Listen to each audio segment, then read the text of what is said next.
எனது பெயர் மாலா. நான் ஒரு நடுத்தர குடும்பத்தைச் சேர்ந்தவள். நன்கு படித்திருக்கிறேன். எனக்கு வயது 22. எனக்கு திருமணம் செய்ய எனது பெற்றோர்கள் முடிவு செய்தனர். சில நாட்களுக்கு பிறகு எனக்கு ஒரு இடத்தில் சம்பந்தம் கிடைத்தது. அவரின் பெயர் ரமேஷ்.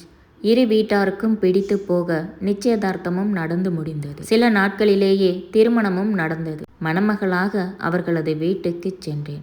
எனது கணவர் மிகவும் அன்பானவராக இருந்தார். எனது கணவர் வீட்டில் எனது கணவர் மற்றும் அவரது அண்ணி மட்டுமே இருந்தனர். மாமனார் மாமியார் சில வருடங்களுக்கு முன்புதான் இறந்து போயிருந்தனர். கணவரின் அண்ணியும் விதவைதான். சில ஆண்டுகளுக்கு முன்புதான் அவரது கணவர் ஒரு விபத்தில் மரணம் அடைந்தார். அவருக்கென்று வேறு யாரும் இல்லாததால் மாமியார் வீட்டிலேயே வசித்து வருகிறார். அவர்களுக்கு குழந்தையும் இல்லை. அவரின் பெயர் சுந்தரி. இளம் வயதிலேயே விதவையாகிவிட்டார். அதன் பிறகு அவர் வேறு திருமணம் செய்து கொள்ளவில்லை. சுந்தரி அக்கா மிகவும் நல்லவராக இருந்தார். கடவுள் மேல் அதிக பக்தியாகவும் காணப்பட்டார். எப்பொழுதும் பூஜை புனஸ்காரம் என்று பயபக்தியுடன் வாழ்ந்து வந்தார். எனக்கு சில நாட்களிலேயே அவரை மிகவும் பிடித்து போய்விட்டது. என்னையும் எனது கணவரையும் அன்பாக கவனித்து கொண்டனர். நானும் என்னால் முடிந்த அளவிற்கு அவருக்கு எந்த வேலையும் வைக்காமல் அனைத்து வேலைகளையும் செய்து முடித்து விடுவேன். கணவரும் எனக்கு அம்மா இல்லாத குறை தெரியாமல் அண்ணிதான் இவ்வளவு நாள் என்னை அன்பாக பார்த்து கொண்டார். அவர் சந்தோஷமாக இருந்தால்தான் நாம் சந்தோஷமாக இருக்க முடியும். நீயும் அவரை அன்பாக கவனித்துக்கொள் என அடிக்கடி கூறுவார். கணவர் சொன்னது போலவே நானும் பார்த்து கொண்டேன். நானும் அவரை சுந்தரி அக்கா என்று அழைக்கத் தொடங்கினேன். நானும் அவருக்கு வேண்டிய சில வேலைகளை செய்து கொடுப்பேன். துணி துவைப்பது, அவருக்கு தேவையான நேரங்களில் காஃபி கொடுப்பது என அனைத்தையும் செய்வேன். எனது கணவர் ஒரு அலுவலகத்தில் பணியாற்றுகின்றார். காலையில் சென்றால் மாலையில் தான் வீடு திரும்புவார். சுந்தரி அக்காவும் பகல் நேரங்களில் சமைப்பதற்கு உதவியாக இருப்பார். மாலை நேரங்களில் பூஜை செய்ய வேண்டும் என கூறிவிட்டு தனது அறைக்கு சென்று விடுவார். தனது அறையிலேயே கடவுள்களின் சிலைகளை வைத்து பூஜித்து வந்தார். அதன் பிறகு சிறு சிறு வேலை என்றால் குரல் கொடுப்பார். நானும் சந்தோஷமாக அவர் சொன்ன வேலைகளை செய்து கொண்டிருப்பேன்.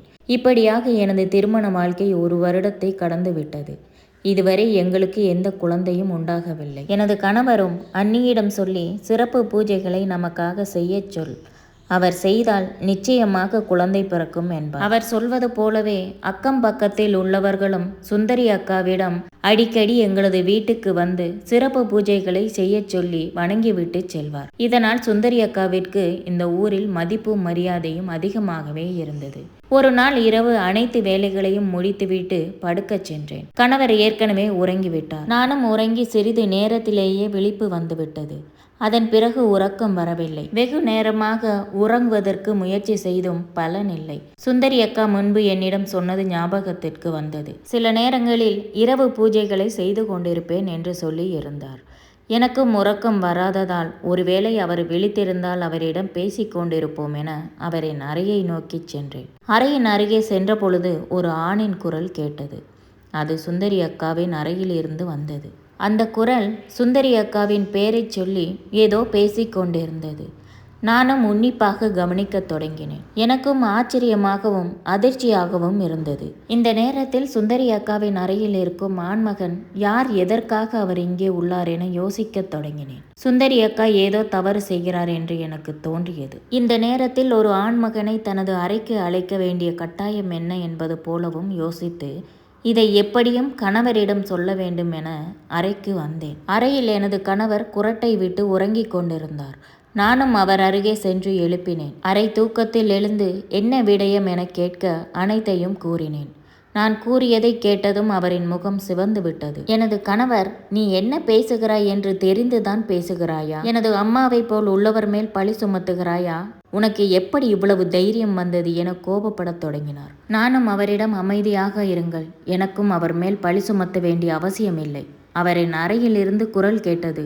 உண்மை வேண்டுமென்றால் நீங்கள் என்னுடன் வந்து பாருங்கள், அப்பொழுது உங்களுக்கே உண்மை புரியும் என்றேன். அவரும் சம்மதித்து ஒருவேளை அப்படி ஒன்றும் இல்லை என்றால் உன்னை சும்மா விடமாட்டேன் என கூறினார். பின்பு இருவரும் சேர்ந்து சுந்தரி அக்காவின் அறைக்கு சென்று அறையை வேகமாக திறந்தோம். அங்கே நான் கண்ட காட்சி என்னை அதிர்ச்சிக்கு உள்ளாக்கியது. சுந்தரி அக்கா அமைதியாக கடவுளின் சிலை முன் அமர்ந்து பூஜை செய்து கொண்டிருந்தார். நாங்கள் கதவை திறந்து கொண்டு வந்தும் எங்களை பார்த்து என்னவென்பது போல பார்த்தார். பின்பு கணவரும் சமாளித்து எங்களிடம் தலைவலி மருந்து தீர்ந்து விட்டது, அதை எடுத்து போகலாம் என்று வந்தோம் என்றார். சுந்தரி அக்காவும் அங்கு உள்ளது என்பது போல கையை காண்பிக்க அதை எடுத்துக்கொண்டு எனது கணவர் வந்தார். நானும் அறை முழுவதும் உற்று நோக்கினேன். ஆனால் அங்கு எந்த ஆண்மகனும் இல்லை. எனக்கு இது அதிர்ச்சியாகவும் குழப்பமாகவும் இருந்தது. அவரின் அறையில் இருந்து வந்த குரல் யாருடையதாக இருக்கும் என யோசித்து நானும் கணவர் பின்னால் வந்தேன். எங்கள் அறைக்கு வந்த பிறகு கணவர் ஓங்கி எனது கன்னத்தில் அறைந்தார். அதை நான் சற்றும் எதிர்பார்க்கவில்லை. அடித்த அடியில் ஒரு பக்கமாக போய் விழுந்தேன். கணவர் என்னிடம் வந்து, என் அண்ணி எனது அம்மாவை போன்றவர், அவரை பற்றி பொய்யான குற்றம் சுமத்துவதை நிறுத்து. இதற்கு மேலும் நீ என் அண்ணியை குறை கூறினால் உன்னை விவாகரத்து செய்து விடுவேன். இப்பொழுதே உன்னை விவாகரத்து செய்ய வேண்டும் என்று எனக்கு தோன்றுகிறது. ஆனால் உனக்கு ஒரு வாய்ப்பு தருகிறேன். இந்த வாய்ப்பை கூட எனது அண்ணிக்கு உன்னை பிடிக்கும் என்பதால் தான். மரியாதையாக நடந்து கொள் என கோபமாக கத்தினார். சிறிது நேரத்தில் அவரும் உறங்கிவிட்டார்.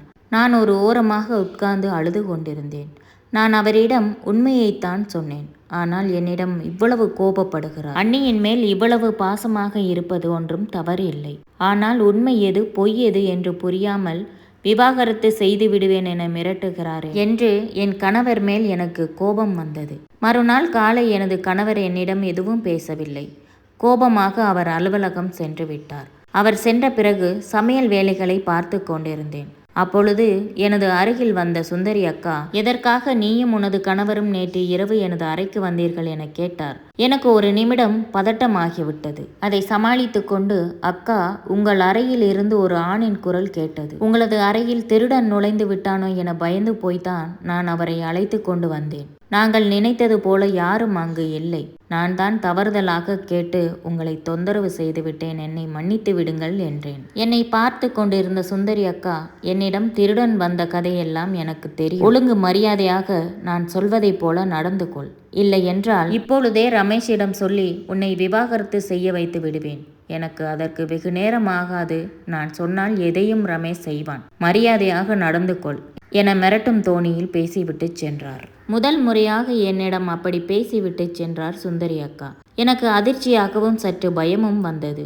எங்கே இவர் சொல்வது போல ரமேஷ் என்னை விவாகரத்து செய்துவிட்டால் என்ன செய்வது என்று யோசித்து, இதை இப்படியே விட்டுவிடலாம், நாம் தான் தவறாக புரிந்து கொண்டிருப்போம் என மனதை தேற்றிவிட்டு அப்படியே விட்டுவிட்டேன். எனது கணவரிடமும் நான் தான் தெரியாமல் கேட்டுவிட்டு உங்களை கோபப்படுத்தி விட்டேன். என்னை மன்னித்து விடுங்கள். இனி இதுபோல் நடக்காது என உறுதியளித்து அவரது கோபத்தை குறைக்க வைத்தேன். அவரும் என்னிடம் சமாதானம் அடைந்து அண்ணிதான் என்னை அன்பாக பார்த்து கொண்டார். அவருக்கு நான் மிகவும் கடமைப்பட்டுள்ளேன். நீயும் இதேபோல் செய்யாதே என மீண்டும் ஒருமுறை எனக்கு அறிவுரை கூறினார். நானும் அனைத்தையும் மறந்து முன்பு போலவே சுந்தரி அக்காவிற்கும் எனது கணவருக்கும் பணிவிடைகளை செய்து வந்தேன். ஆனாலும் மனதில் அன்று இரவு என்னதான் நடந்திருக்கும் என யோசித்து கொண்டே இருந்தேன். ஒரு வாரம் கழிந்து மீண்டும் அதே போல உறக்கம் வராமல் தவிக்க, இந்த முறை என்னதான் நடக்கிறது என்று பார்க்க வேண்டும் என்று ஆவல் உண்டானது. நானும் கணவரை கவனித்தேன். அவர் நன்கு உறங்கிக் கொண்டிருந்தார். மெதுவாக கதவை திறந்து கொண்டு சுந்தரி அக்காவின் அறைக்கு சென்றேன். அன்று போலவே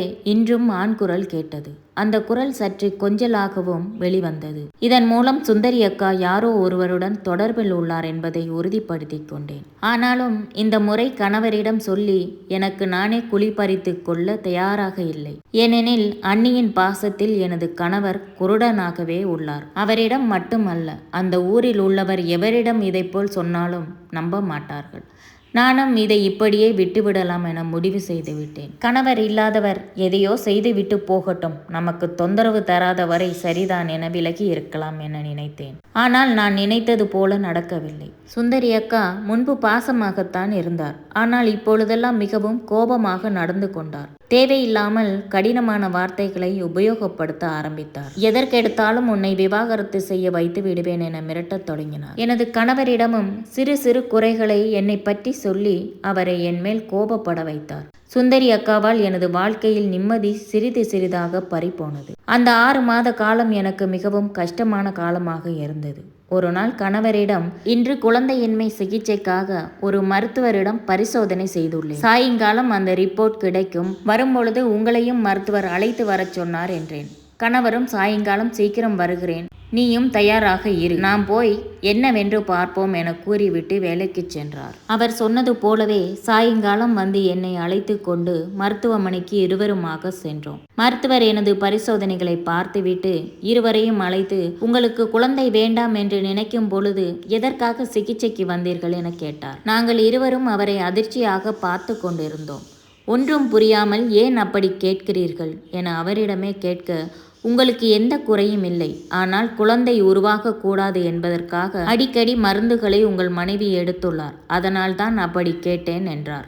எனக்கு அதிர்ச்சியாக இருந்தது, கணவருக்கும் அதிர்ச்சியாக இருந்தது. நான் இதுவரை அதை போல எந்த மருந்தும் எடுத்ததில்லை.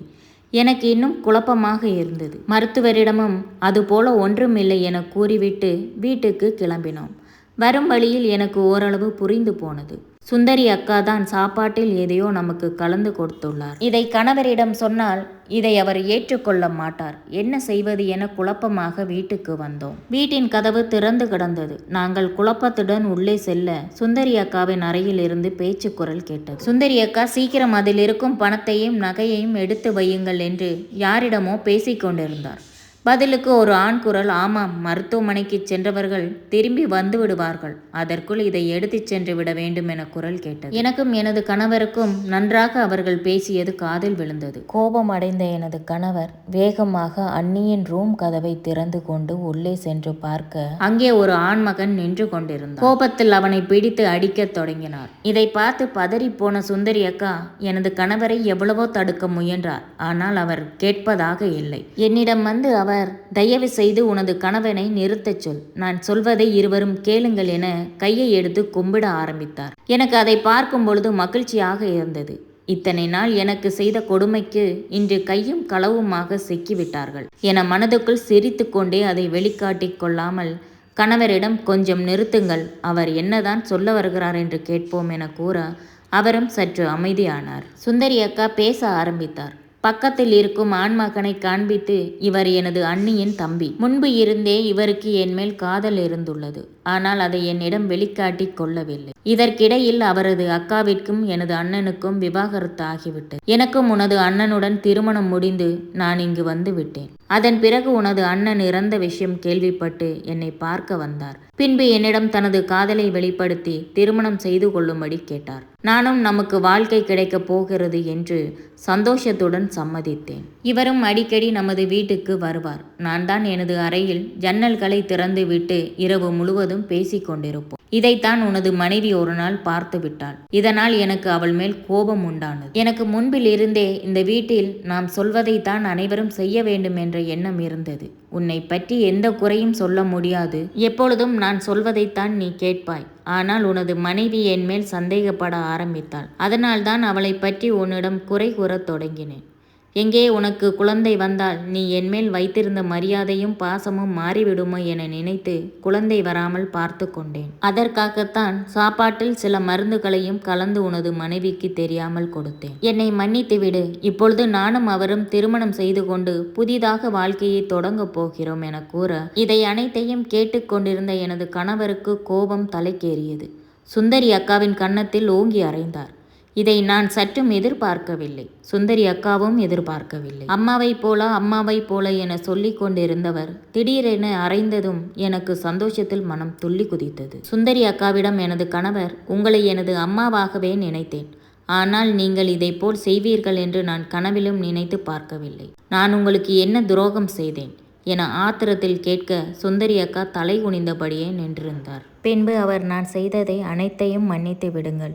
இப்பொழுது அவருடன் சென்று திருமணம் செய்து கொள்ளப் போகிறேன். இனி என்னால் உங்களுக்கு எந்த தொந்தரவும் வராது. நான் செல்கிறேன் என அந்த ஆண்மகனை பார்க்க அவன் பலமாக சிரிக்கத் தொடங்கினான். எதுவும் புரியாமல் நின்று கொண்டிருந்த சுந்தரி அக்காவிடம் அவன் பேசத் தொடங்கினான். எனது அக்காவின் விவாகரத்துக்கு நீதான் காரணம் என்று எனக்கு தெரியும். அவளை பற்றி இல்லாததெல்லாம் உன் அண்ணனிடம் சொல்லி விவாகரத்து செய்ய வைத்து விட்டாய். அதற்கு பழி வாங்கவே நான் உன்னை காதலிப்பது போல நாடகம் ஆடினேன். காதலை பயன்படுத்தி எனக்கு என்ன தேவையோ அதையும் அனுபவித்து கொண்டேன். இப்பொழுது கூட உன்னை அழைத்துச் சென்று உன்னிடம் உள்ள நகையையும் பணத்தையும் பெற்றுக்கொண்டு எங்காவது விட்டு செல்லலாம் என்றுதான் முடிவு எடுத்திருந்தேன். அப்பொழுதுதான் உன்னை பற்றி நல்லவள் என்று நம்பிக்கொண்டிருக்கும் உனது வீட்டாரும் ஊரில் உள்ளவர்களும் உன்னை பற்றி தெரிந்து கொள்வார்கள். அப்பொழுதாவது அடுத்தவர் வாழ்க்கையை கெடுக்க நினைக்கும் உனக்கு புத்தி வரும் என்று நினைத்தேன். அதற்குள் உனது கொழுந்தனாருக்கு விஷயம் தெரிந்துவிட்டது. இனி அவர் பார்த்து கொள்வார். நான் செல்கிறேன் என கூறிவிட்டு நடக்கத் தொடங்கினார். இதை சற்றும் எதிர்பார்க்காத சுந்தரி அக்கா அவரின் காலை பிடித்து அழத் தொடங்கினார். தயவு செய்து என்னை மன்னித்து விடு. நாம் இருவரும் சந்தோஷமாக வாழ்க்கையை தொடங்கலாம். என்னை ஏற்றுக்கொள் என்று கதறி அழுதார். அதை அவர் கண்டுகொள்ளவே இல்லை. காலால் முகத்தை எட்டி உதைத்து விட்டு சென்றார். இதை பார்க்கும் பொழுது எனக்கே அவர் மேல் சிறிது பரிதாபம் ஏற்பட்டது. கணவரும் சற்று கோபம் தணிந்து அவரின் அறைக்கு சென்று விட்டார். நானும் எதுவும் பேசாமல் அவருடன் அறைக்கு வந்தேன். மறுநாள் எனது கணவர் சுந்தரி அக்காவை வேறு ஒருவருக்கு திருமணம் செய்து வைக்க முடிவெடுத்தார். சுந்தரி அக்காவை அழைத்த எனது கணவர் ஒரு பையில் பணத்தை நிரப்பி அவரிடம் கொடுத்தார். இது இந்த வீட்டின் சரிபாதியாக பிரித்தால் வரும் பணம். எனது இறந்து போன அண்ணனின் பாகமாக இதை உங்களுக்கு தருகிறேன். இனிமேல் உங்களுக்கும் எங்களுக்கும் எந்த உறவும் இல்லை. இவ்வளவு நாள் இங்கே இருந்ததற்காக கல்யாண செலவு அனைத்தையும் நானே ஏற்றுக்கொண்டு உங்களுக்கு திருமணம் செய்து வைக்கிறேன். இனிமேல் உங்களுக்கும் இந்த வீட்டில் இடம் இல்லை. உங்களைப் போல ஒரு பெண்ணின் மீது பாசம் வைத்ததை நினைக்கும் பொழுது எனக்கே வெட்கமாக உள்ளது. கல்யாணத்துக்கு பிறகு தயவு செய்து இங்கே வந்து விடாதீர்கள் என கூற சுந்தரி அக்காவிற்கு அனைத்தும் புரிந்து விட்டது. இனிமேல் இவர்களிடம் இருக்க முடியாது என்று. மரியாதையாக வாழ வேண்டுமென்றால் இந்த திருமணத்தை செய்து கொள்ளத்தான் வேண்டும் என்று. பிறகு திருமணத்திற்கும் சம்மதிக்க திருமணமும் நடைபெற்றது. 1 வருடம் கடந்து விட்டன. இதுவரை நான் சுந்தரி அக்காவை பார்க்கவே இல்லை. எங்களுக்கும் ஒரு அழகான ஆண் குழந்தை பிறந்தது. நாங்களும் எந்த தொந்தரவுமின்றி நிம்மதியாக வாழ்க்கையை நடத்தி வருகிறோம். இந்த கதையோட கருத்துக்களை பற்றி கமெண்ட்ஸில் சொல்லுங்கள். அதுக்கு முன்னாடி நம்ம சேனலை சப்ஸ்கிரைப் பண்ணலைன்னா சப்ஸ்கிரைப் பண்ணிவிட்டு பக்கத்தில் இருக்க பெல் பட்டனை ப்ரெஸ் பண்ணுங்கள். மீண்டும் ஒரு நல்ல கதையோடு உங்களை நான் சந்திக்கிறேன் என்று உங்கள் சொல்லு. பாய்.